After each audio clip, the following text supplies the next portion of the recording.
The wait is over. New episodes of The Walking Dead Season 10 are premiering early, February 21st on AMC+. Don't miss the extended 10th season, featuring 6 new episodes, each focused on fan-favorite characters. Prepare for all-new high-stakes showdowns and emotional reckonings by catching up on the latest season before new episodes drop. With season binges, exclusive content, and early access to new episodes, the best Walking Dead experience is only on AMC+. Get lost in the Walking Dead universe today. Available ad-free and on demand. Sign up at amcplus.com. AMC+. Only the good stuff.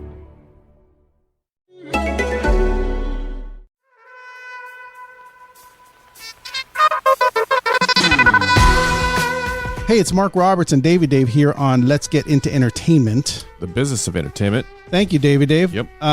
So look, our show's all about how do you get where you're going?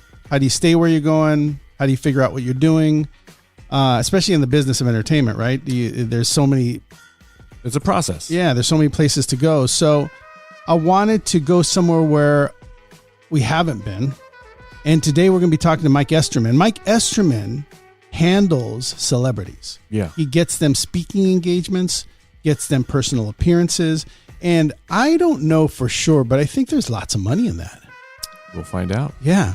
So when we get back, we're going to be talking to Mike Esterman and figure out how much do people get paid to speak and to make appearances at hotels, at restaurants, at nightclubs, conferences, all kinds of stuff, Yeah. right? There's a lot of ways to make money. So we're going to figure out how much people make and how people make it. And we'll find out a little bit about how Mike Esterman became a broker to the stars.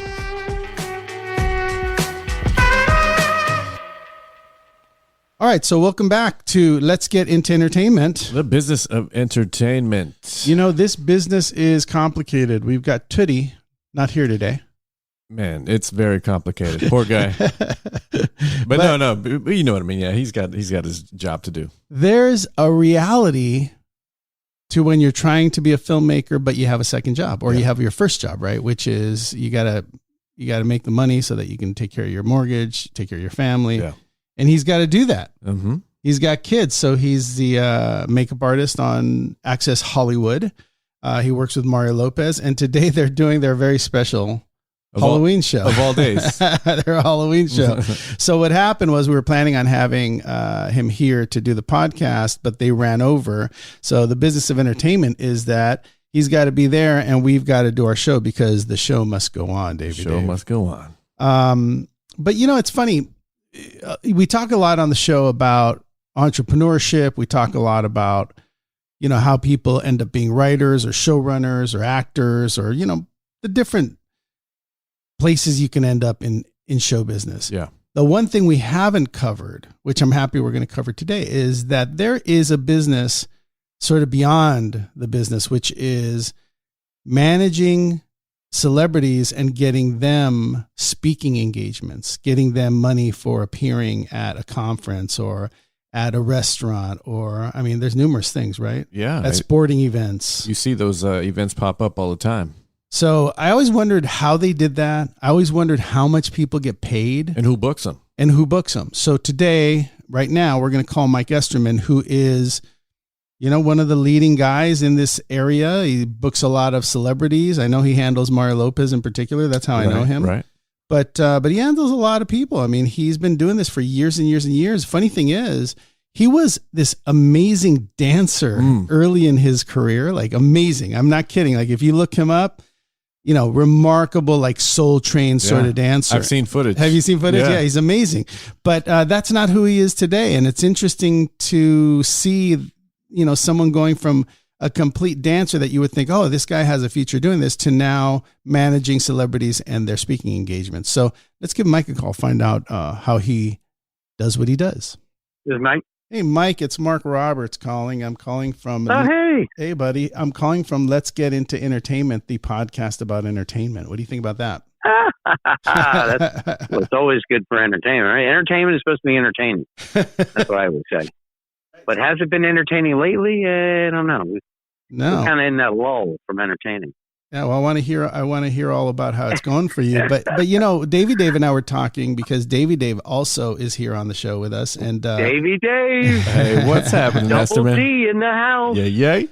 Davy Dave has seen videos of you dancing back in the day. I mean, I don't know. I don't want to. Oh, he used to watch my shows, huh? Little flashback to the 80s or something. Yeah, I don't want to date you, but I guess it was the 80s. But Yeah, it was. Yeah. It was in color, by the way. You were an amazing dancer. Well, I don't know how I go that far. I wasn't no dance. What do you call it? I was Dance Party USA. I did American Bandstand, but I was no. Do you think you can dance type dancers? I don't know, man. I mean, I sent the guys a video of you dancing on on Dance USA or whatever it was called. Dance Party, yeah. Dance Party days were great. We filmed that in Philly. And I did that for about a year and a half as a featured dancer. That was the show, Kelly Ripa was on before she Are you kidding? got to her fame. I didn't know Kelly Ripa that. was on there as one of her claims of fame. If you check that out, Google that for Holy knowledge. mackerel.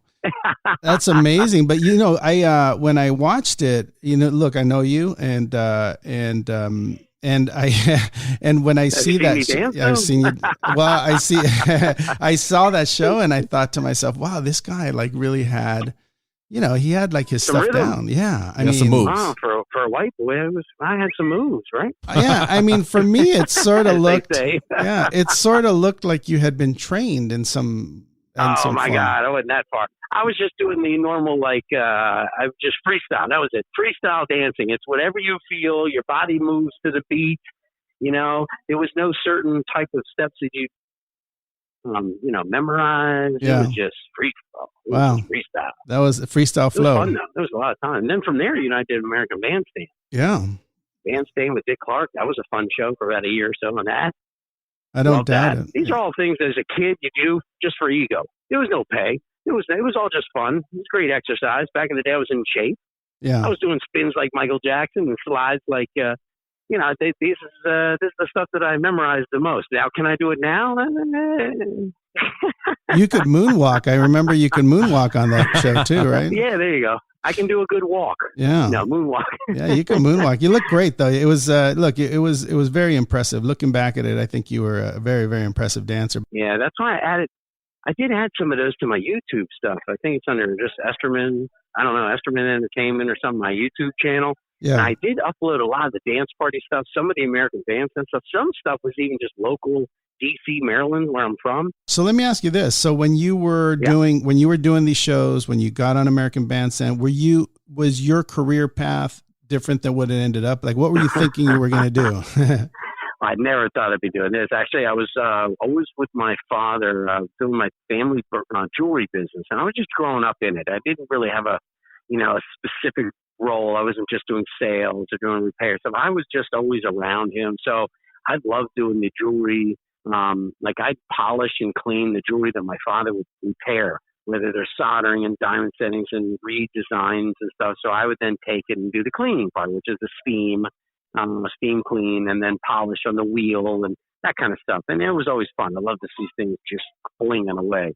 But, I was also doing this hobby I had a limousine company, started with my father's antique 1934 Rolls Royce, doing weddings on weekends at a high school. I mean, these are fun stuff. Arrive in Style was the name of the company. Did that for about 8 years. And while I was doing that is when I was doing this little dancing thing, at the nights and the weekends when I would take people to go to clubs and drive drunk people home with the limos. I would sometimes just go and dance because it was just fun. I didn't drink. I still never drank, but it was just good to be that responsible / business person in the limo business and kind of doing the dancing as a hobby. And I just loved it.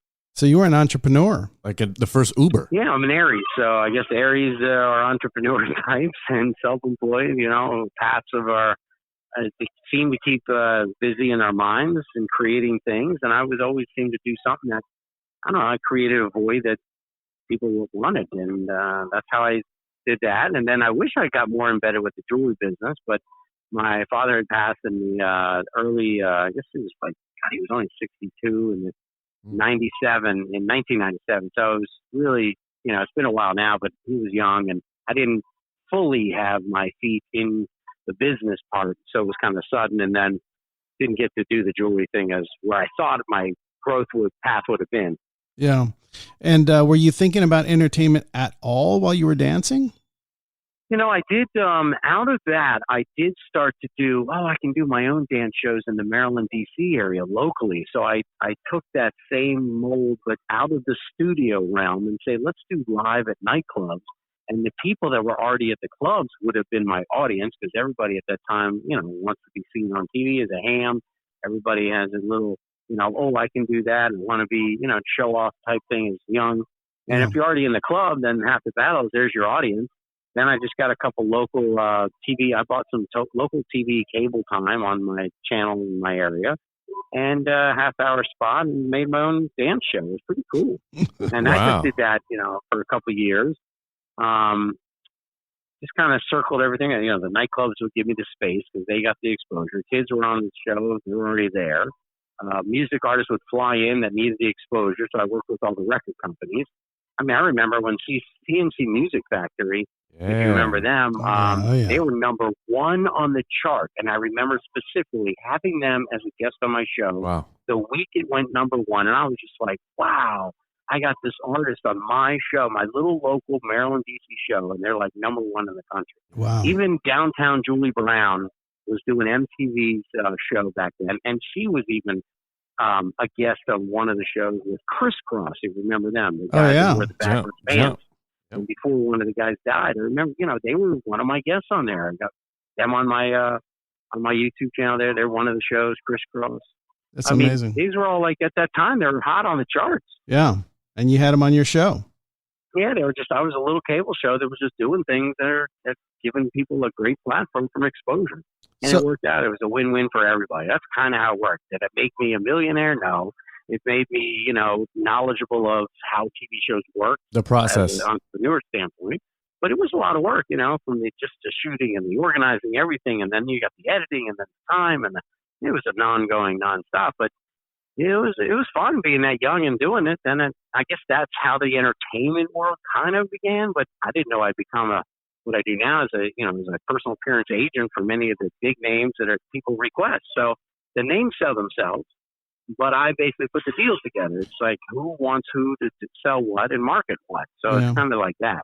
Well, let me before we jump into that. So you do this show in Maryland. You get a bunch of. I would imagine you got a lot of interest in what you were doing, considering you had such big stars on your show. Was there? Yeah, that was the exposure side because I had the channel on the back then it was channel 50. Yeah. It was a WDCA show on 50 and. It had those numbers. So, of course, they needed the exposure. That's when artists didn't have many outlets besides an MTV or a national. But think about it. Even the nationals, they were hard to get on. Anybody could just get on one of the shows. So I was like one of those easy, this guy's got something. Let's get on his show. And I just was lucked out. Yeah, that's pretty cool. And did you ever have any aspirations? Obviously you had aspirations to be an entrepreneur in that business, but did you have aspirations to act or dance beyond what you were doing? I did not be thinking I want to be an actor or, I knew that I lived in Maryland, East Coast. I wasn't even around an area that could do castings and people wanted on shows. When I was out in LA for those few times for the dance shows, I would just hang out with my other friends at that time who were doing TV shows, hosting major shows, and I'm just hanging out with them as a friend. Yeah. So I just saw it from afar. Yeah. What's really interesting about that, Esterman, is you were an entrepreneur. You obviously knew how to get yourself around a business and to, convince people to let you do stuff. The thing that's telling about it is that you parlayed that into a business where you work with celebrities at the highest level and you get them speaking engagements and personal appearances. Tell me about what it is that you're doing now with celebrities and getting them appearances and all that. How does that work? Oh, well, what it is back I was working with a local DC nightclub who was booking these people every weekend to give his location that little bit of a spunk and that specialty, difference than the club down the street. So he'd have his special guests and just being there, loving to dance and being around the club and being like, had my own little guest list of introducing the ladies to a hot spot and trying to feel relevant and important at the time just by having guest lists. It was a cool little position to have. I made, a lot of friends that way. And being just a people person, it's just great that I got to expand that into hanging out with when those artists were there. I was that liaison to make sure, I'll make sure they're where they need to be, the hotels, go to dinner in the areas, whatever they needed for the day before the shows. Because a lot of times back then, it was their first time that they've ever been to the DC area, not knowing what's what. So I was great to be like that tour guide for the day. Yeah. And doing that, building the relationships and getting contacts, and just a lot of people were asking me about, oh man, I want to, book these people for my show. Can you get in touch with them? And as a friend, I was just like, yeah, I know who they are. I can get you in touch with them. And I didn't know it was a real business until somebody was trying to throw money back at me saying, hey, you got us these roles by introducing us. You deserve an agency fee. And I was like, nah, I'm just doing it because I'm a friend. I don't need the money out of it. And that's how it kind of started. That's interesting. And what's the name of your business now, Esterman? Well, now it's my last name, Esterman.com, which is the same as the website. So I made it simple and easy to remember. Just Esterman.com.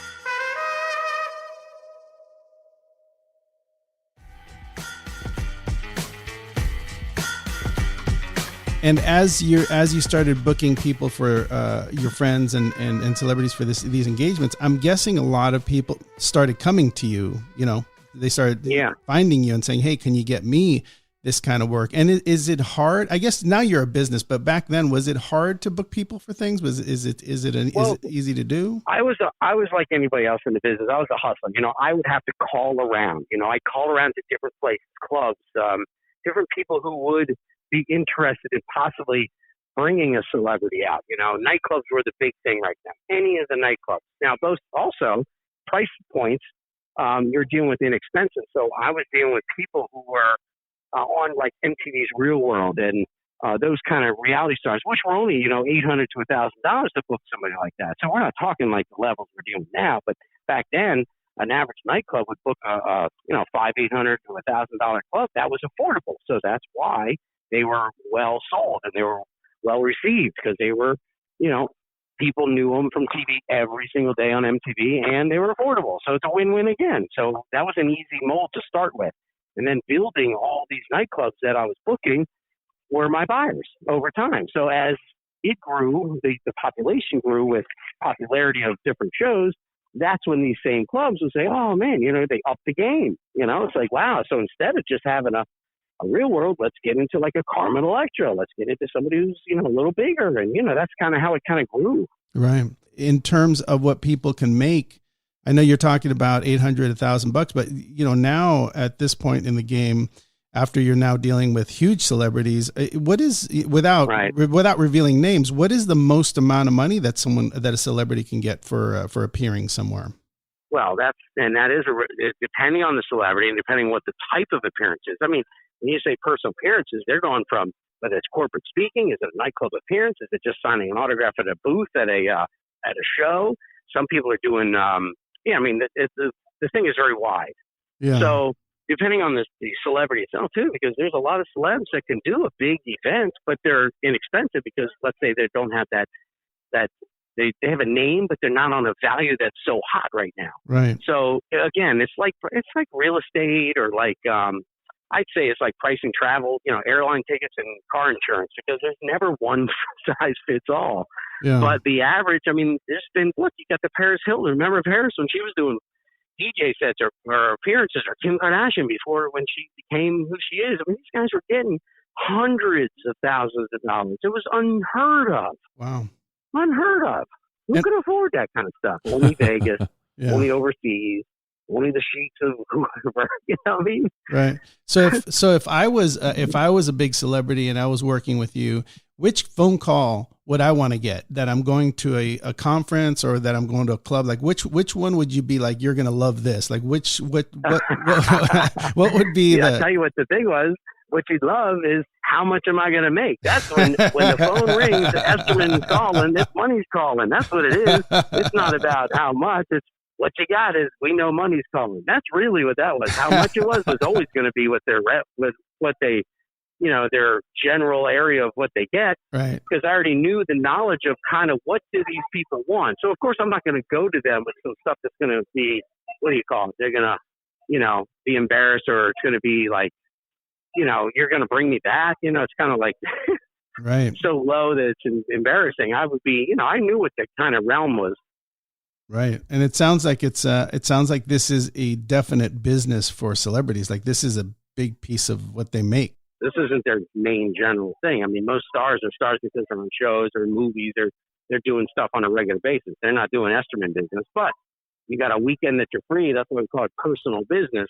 Personal appearances, meaning on your personal time when you're not working, on a weekend, a Friday night or Saturday night, we could take you in and out of a flight, and you're going to make, $5,000, $10,000, $20,000, whatever the event or person is. And to them, it's easy, quick cash.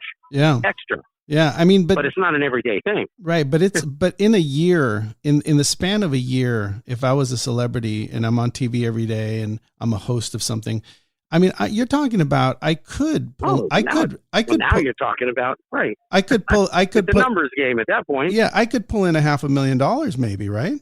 Sure. If you got something good going on, people know who you are and you got time in your hands, you're a hustler. I mean, there's a lot of clients like that are real business people, make a lot of money because they love to keep rolling. I mean, some people like Carmen Electra, let's say, I'm not going anywhere unless it's $20,000. I mean, some people can't afford $20,000 and they don't think you're worth $20,000. But I understand if you think you're only worth 20, then you're only going to get 20. So they wouldn't leave the house until then. But then you get somebody like a Mario Lopez or any others. Look, they're rocking and rolling. Yeah, that's remarkable. That's some good money. Look, if I was making $10 million a year, if I can pick up another $500,000 on the side for the year and working with you, I'd be working with Esterman all day long. If you can keep them busy, then that's great. You know what I mean? That's how it was. How much can you get for shopping a Netflix producer around these days? Well, now you can get them for 4 pennies to $1. You can probably get at least your money's worth. I think. I think I have to pay somebody.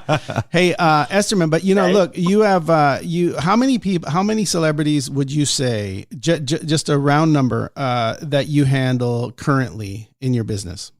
Currently, right now, I mean, what are popular, what's on the website, Esterman.com, I'll have a good, let's say, there's probably 50 people shown. Wow. 50, maybe 50.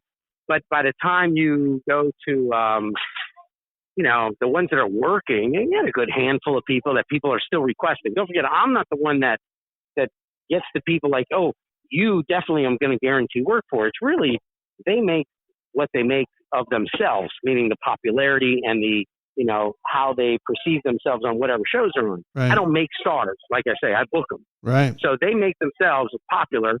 And as the popular grows, depending on what areas or even other countries, or somebody might be more popular in one area than they are in another. Right. Julio, remember him? Big singer, great. It's great in England, great in Finland, but you don't hear much about him in the U.S. anymore, you know what I mean? Because that's just the way it is. Right. That's just how it is. You don't hear much about him anymore. Yeah, wow. So that's the difference. It's a fascinating business of entertainment. I'm telling you, there's so much money to be made in all different areas. You started off as a dancer, entrepreneur. You were into limos. You were into all kinds of stuff, and you ended up with Esterman, this Esterman entertainment business, and you've built it into this awesome business with a bunch of celebrities. So that's a remarkable thing, man. Thank you for being on the show and sharing your journey with us. We appreciate that. So glad to be able to share a little bit of my vast background. Well, Davy Dave's going to be calling you, see if you can book him on some strip joints. There we go. So after Made in Mexico comes out, that phone's going to be ringing, my G. All right, Esterman. Thanks for your time, buddy. I appreciate you. Hey, thanks so much for the call, guys. All right, man. Talk soon. All right, take it easy. Take it easy. Look, the key thing for us is that you want to be able to talk about all aspects of entertainment. This is definitely one we hadn't talked about. That's something that I don't think I've ever heard Esterman's story like that and his upbringing. That was really cool. Yeah. I know that we see him around. You've known him longer than I have, but I just see him pop up here and there because he doesn't live out here. He lives back east. He lives back east, and he handles a bunch of celebrities. A lot of them very, very well known. He does a lot of business in Vegas. We didn't talk about the pandemic affecting his business. Obviously it has, there's no question it has, but I think it's, if you're listening, I think one of the key things to focus on is, he was in a club dancing. He was working like an entrepreneur, limos, driving people around. And somehow within all of that he was doing, he figured out how to turn it into a business. He also realized the importance of entertainment. Yeah. And entertaining people and getting them to the right places and making sure they knew where they were going. I mean, that's what he's doing now. So if you think about his trajectory, all of the things that he learned from negotiating with clubs and negotiating for his show, negotiating for celebrities or people that were renting his limos and getting them to where they were going, it all sort of added up to the business that he does now. And he's very successful at it. I know for a fact that he makes a couple of people I know hundreds of thousands of dollars a year. Perfect. And there's nothing wrong with that, you know. Not at all. If you make a name for yourself and you can work with someone like Esterman and get them to book you, you know, evenings and speaking engagements, and you're making tens of thousands of dollars doing it, then nothing wrong with that. The thing is that I think he can probably book you in some strip joints for sure. That's cool. You know what? I used to work in a strip joint. No, you didn't. I swear I did. Oh man, we got to tell your story on the show someday. Okay, is this a family show? No, you know what? I'll be honest with you. I used to be a DJ in a strip club. Oh wow. Yeah. Would strippers request certain songs for you? Yeah, they'd give you some certain little playlist that they liked. But here's the kicker. I used to DJ the men's review show once a week also. Flavy Flav. Yeah, it was interesting. I bet. But to be clear, those shows bring in a lot of women. Yeah. Right. So there was some give and take there. Yeah. That's kind of cool. Well, I mean, I think that you know, we all do what we have to do, and we work in areas that we think are fun. And while we're doing those things, we see other opportunities for ourselves. It was all entertainment. Yeah, it's all entertainment. Yeah. And but I definitely wanted to talk to Esterman. I had always wondered how you go from sort of this entrepreneur to booking talent and getting them big speaking engagements and things like that for money. And now we sort of know. And he's good at it. Yeah. And you know, what's interesting is I thought at some point he wanted to be in entertainment or a producer or make movies, but no way, man. He had no interest in that. He just wants to place you places and get you some cash. He wants to work with actors and negotiate deals and get you to the good restaurants and all that. Exactly. What we didn't talk about is his big client is Celsius. You know, and he supplies all of his celebrities with Celsius. I don't know what agreements he has with Celsius, but definitely the bridge between commerce and celebrity totally meets there, right? Because he's got this product that he gives to his clients, and whether or not Celsius pays those clients to advertise or not, or if they just do it for product. Right. He definitely has a good thing going there. It's a good connection. Celsius, the healthy alternative to an energy drink. That's right. And it's terrific. So, cool, man. So that was kind of an interesting show. I think we covered some new ground for, let's get into entertainment. Yeah. It's definitely a business. It's definitely connected to celebrities and to what they do. And, you know, if you're a host, and what he was saying, which we didn't get into, which I think is interesting, is if you're a host on TV and he gets you a gig, you could host an event. You know, you could host marketing seminars. You know, you do a marketing seminar or you do a management seminar, right, with Coca-Cola or whatever, and you can host those things and be like the keynote speaker or whatever. And all of a sudden that's $100,000. But that's another piece of the entertainment puzzle. If you're not going to be an actor and director or producer, say, hey, let me take up this space and let me see if I can book these guys. Yeah. Maybe we can share. Yeah. So he definitely figured that out. Good for him, man. And let's talk about extreme music for a minute. It's funny because I got an email again about every week there's a new release on extreme music. I think this week was about horror because, you know, I saw that. Right. We're in the month of October. So they are putting out their horror selections. But you know what I found interesting about talking to Russ the other day, when I spoke to him, I was looking for like Mexican music that had, or I was looking for music that had a Latin flair that was Christmassy. And that's hard to find. It is. You know, it's not exactly something that you can go to a library and punch in and say, oh, Christmas music with a Latin flair. Right. I did find some stuff on Extreme. It was pretty good. But when I complained to him, he definitely went out, and however they do it at Extreme Music, he went out and the next month there was all of these new albums. He's got a smart team, man. Yeah. He's got it, and they've got songwriters and right. And the other thing he said that was really fascinating is the idea that they're not about quantity, they're about quality. I can see that. Right. So they don't take all composers, they don't take all music from all over the world. They're very selective, and they do a lot of it in-house themselves. But yeah, they definitely, if you have a certain type of music, like for instance, my wife's a producer, Ann Lewis Roberts, she's doing a show and it requires a specific theme song. So we contacted Russ and said, hey, she's doing a show for HDTV and she wants this element in the opening credit title sequence. And they went out and created it for her. Yeah, I love it. They're geniuses over there. If you go to the site and look at anything that pops up, you can click on any one of the links that have music. It's amazing. Yeah, and it's the other thing that's pretty cool is that if you are looking for, let's say, I'm just going to be very, very simple.